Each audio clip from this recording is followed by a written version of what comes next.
Jesus took Peter, James, and John and led them up on a high mountain apart from them by themselves.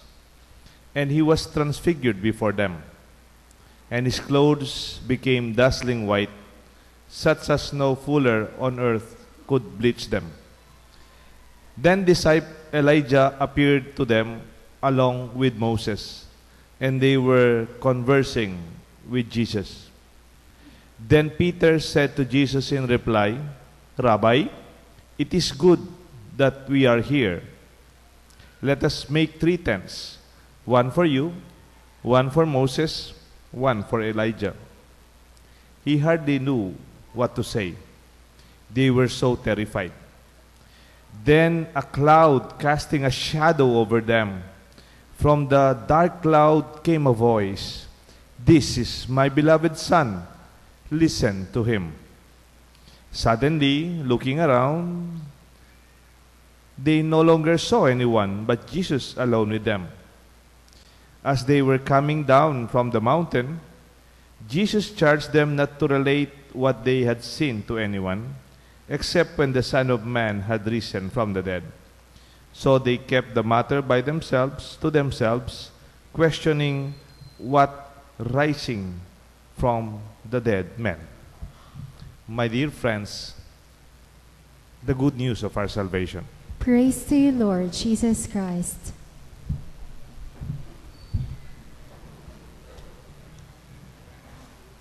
In the name of the Father, the Son, the Holy Spirit. Good evening po. The Transfiguration can be an isolated experience for Jesus, exclusively for Jesus.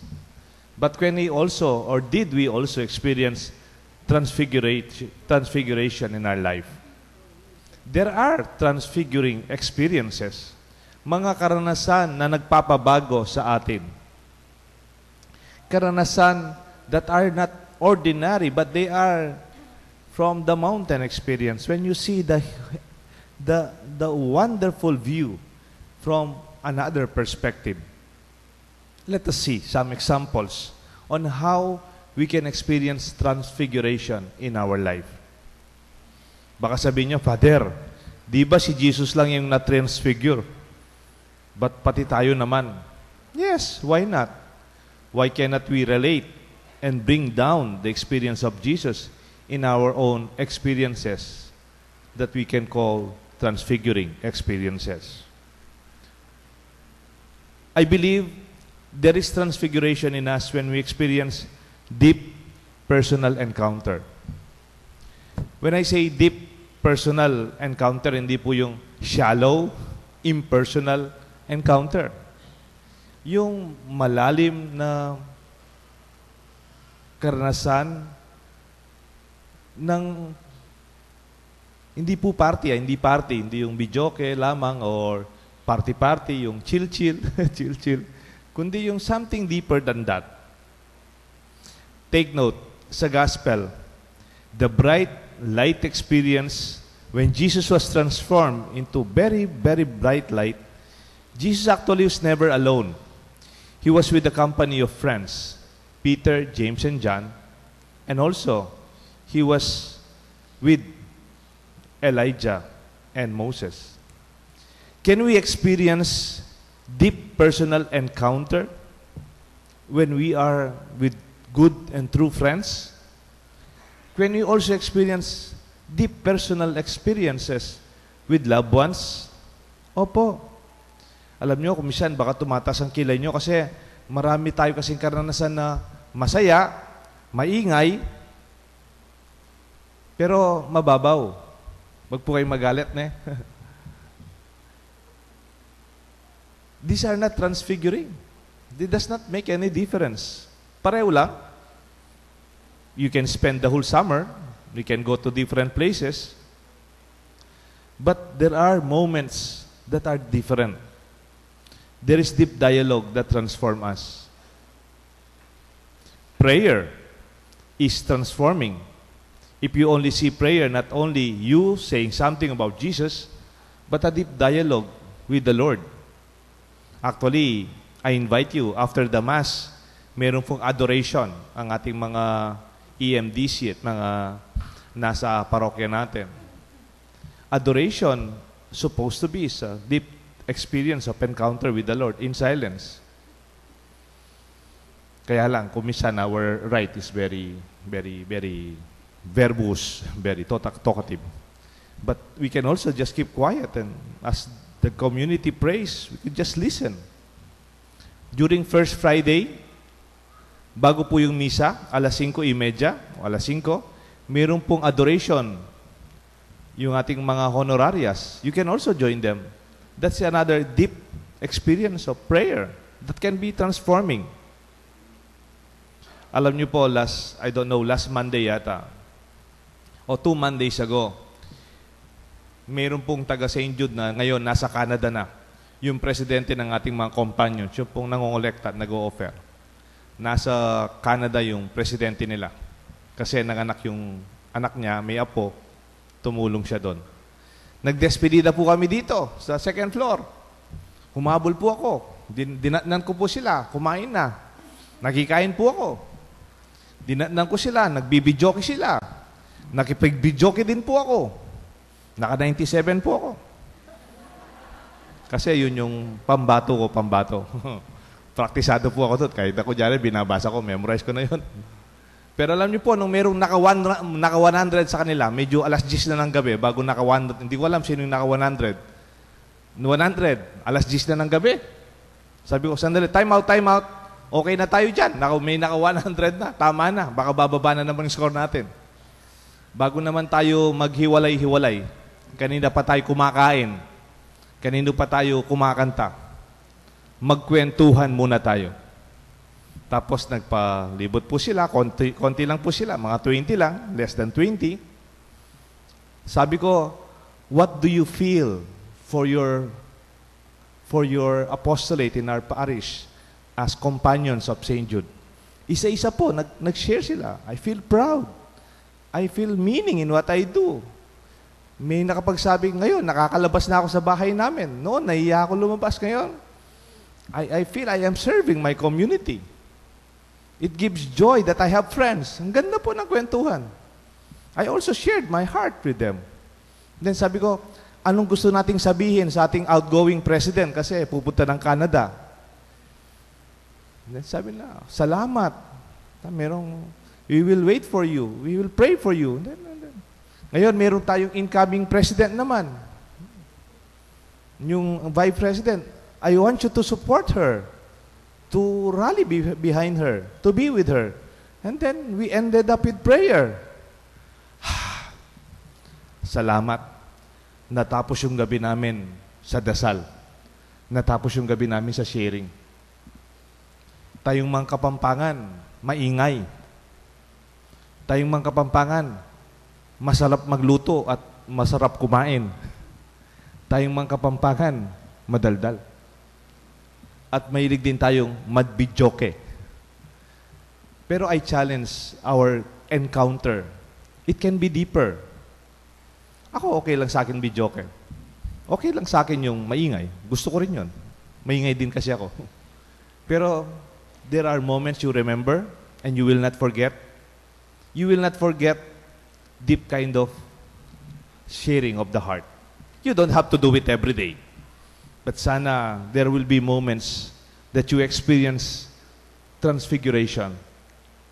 You bring out the best in us from your heart when you are in deep dialogue with one another. Try it with your friends, with your family, sa mga family reunion, class reunion, mga parties and meetings. Kuminsan nga, pag may video wala na na-overwhelm tayo lahat. Dun, ganun lahat. Hanggang alas 11, alauna, alas 2 ng madaling araw. Okay lang yon kung nagre-relax. But there will be times that we really long for this kind of dialogue. Maybe Jesus was transfigured. You know why? Because he was with deep dialogue. Maybe he was even praying with Peter, James, and John. Maybe they were reading the scriptures written by the Elijah prophets.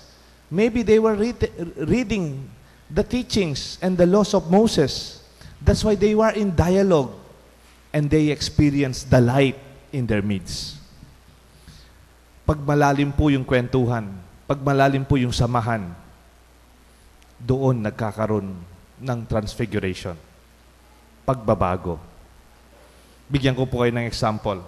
Kuminsan, sa mga Amerikano, magandang sa mga Amerikano, yung kanilang Thanksgiving, alam niyo po yung sa Amerikano, yung Thanksgiving Day nila, yung meron silang turkey, dinuluto nila, tapos mga last days of November yata yon. Tapos they gather. Alam niyo, hindi lang sila kakain. It becomes a big family reunion. Tapos, in the middle of the dinner, one will stand, I am thankful for. And then tatayo. Tapos isa, I am thankful for. I thank the Lord for this. Thanksgiving. It was a sharing not only of food, of drinks, but it was an experience of transformation also. Ako, gusto kong dagdagan nga Hindi lang I thank the Lord for Pwedeng you can also sit down, if you can take note of this. I remember when. Kunyari, reunion. I remember when. Nung wala pa tayong baon. I remember when. Yung kalokohan natin. I remember when. Yung mga kababawan natin. Yung kasimplihan ng buhay. And then, the second sharing can also be, I thank God for. May pamilya na ako. May negosyo na ako. Kala nila noon, hindi ako, dahil kalokohan ng buhay ko, walang mangyayari sa akin, but I thank the Lord for this wonderful life that I have now. I thank the Lord for my children. You can say that. I thank the Lord for the graces that I have. And then the other sharing can also say, I hope that. That is seeing beyond the present. I hope that. I am looking forward to. Then try it. Try it. Mas maganda kung konti lang. I'm sure that would be a transfiguring experience for you. And for your guests. For your family. For your friends, it will never be the same. Mas malalim. I think Jesus was with deep dialogue with Peter, James, and John, or even, I may say, with Elijah and Moses, and that transfigured him. The light went out. Yung parang ayaw nyo pang matapos, parang bitin pa, parang gusto nyo pa, because you have discovered something wonderful in us. But transfiguration does not only happen during light and bright moments or positive experiences. Dito kasi sa transfiguration, dark clouds covered them. Ba? Pwede palang magkaroon ng transformation kahit madilim? Yes. Actually, after the light, Jesus transfigured into very, very bright light, and then suddenly a dark cloud overshadowed them. Kaya nga even Peter and James and John were so terrified. And yet a voice was heard. This is my beloved Son. Listen to Him. Nagkakaroon din pala ng transfiguration sa buhay natin. When we are at the darkest moment of our life, when we are covered by the dark clouds, and yet somebody's there to support you. And then somebody's there to stand by you. Then somebody's there, agyo mo yan, kasusuko. Remember, go back to your experience. During the most trying days of your life, nagkasakit ka, nagkaproblema ka sa relasyon, nagkakrisis ka sa negosyo mo, o nagkaproblema ka sa buhay mo. Those are the dark moments of our life, the dark clouds, that even others are terrified because of this experience. And then you heard somebody say, you are my beloved. I believe in you. Kaya mo yan. Huwag kang susuko. That affirmation of love is strengthening. And it is not only affirming, but it is transfiguring. My dear friends, alam nyo, maganda rin naman yung may mga barkadang nagbibidyoke. Maganda naman yung may barkadang nakikipamiesta, kumakain, nagwa-wine, dinner, outing. Pero you will also see the best of your friends when you are in the most difficult times of your life. They are simply there just to sit down and say their presence is affirming, to tell them, you are not alone. That is also transfiguring. For a parent, for a son, for a lolo, lola, you can transfigure other people by standing by them during their most difficult and darkest clouds of their life. And then lastly, I realize transfiguration also happens in the simplicity of silence, in the quietness of the ordinary days. In fact, in the first part, it seems Jesus was transfigured. Jesus was the one who experienced the light. And then the others, Peter, James, or John, they were confused. Magsabi-sabi pa ni John, let's stay here. Dito na tayo, okay na dito. Parang hindi alam sinasabi ni Peter. And then when they were going down, back to reality, back to the ordinariness and daily life that they had, I think after that experience in the mountain, John, James, and Peter were never the same again. That is also transfiguring for them. In the quietness of your life, in your daily prayer life, in your quiet days when you are alone, when nobody's here like this big congregation, when you were married, ang daming bisita, nung birthday mo, ang daming tao, ganyan din pwede, nung may problema ka, somebody's there. But in the ordinariness of your life, you can also savor and realize how blessed and how grace your life is. Pwede rin kasing kahit ikaw lang mag-isa, kahit wala nang maraming tao, kahit wala yung mga mahal mo sa buhay, you can also be transfigured by only seeing how wonderful your experiences are. To see how blessed you are, pagkabalik natin sa ordinary days natin, Monday, Tuesday, Wednesday, Thursday, Friday, Saturday, you can also be realizing transfiguration from within. The transfiguration of Peter, James, and John happened after they experienced Jesus in this gospel, and they were never the same again. I want you to see and savor, realize the blessedness, the grace that you have in your life. That would also transfigure you. It make you more grateful. It will make you happier.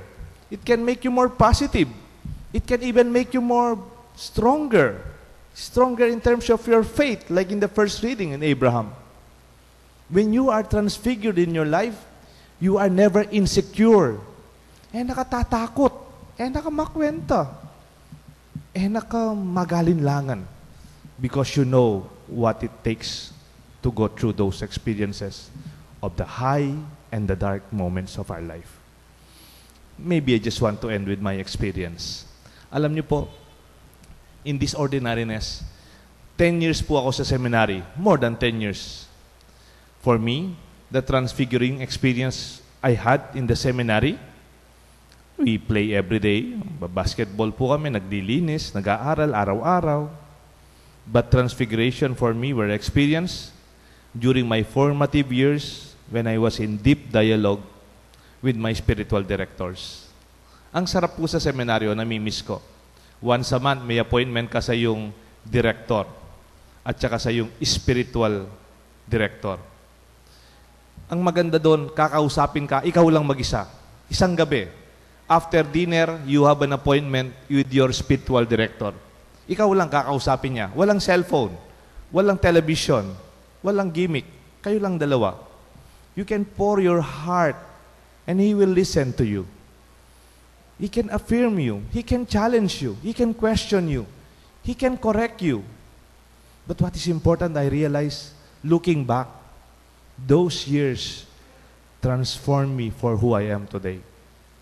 Your children needs those moments also. Makipag-101 ka, kareng anak mo, tukime, misan, ikaw nga dua. Ipagkwentuhan kayo. And then listen to them only for the person, without anything. You know, those experiences, like my experience, like the experience of Peter, James, and John, when they encountered Jesus deeply in this gospel, they were never the same again. Then, from the mountain, we can go down to our reality and face our challenge, especially this Lent and these realities of our own challenges and sufferings. May God be always with you. The Father, the Son, and the Holy Spirit. Amen.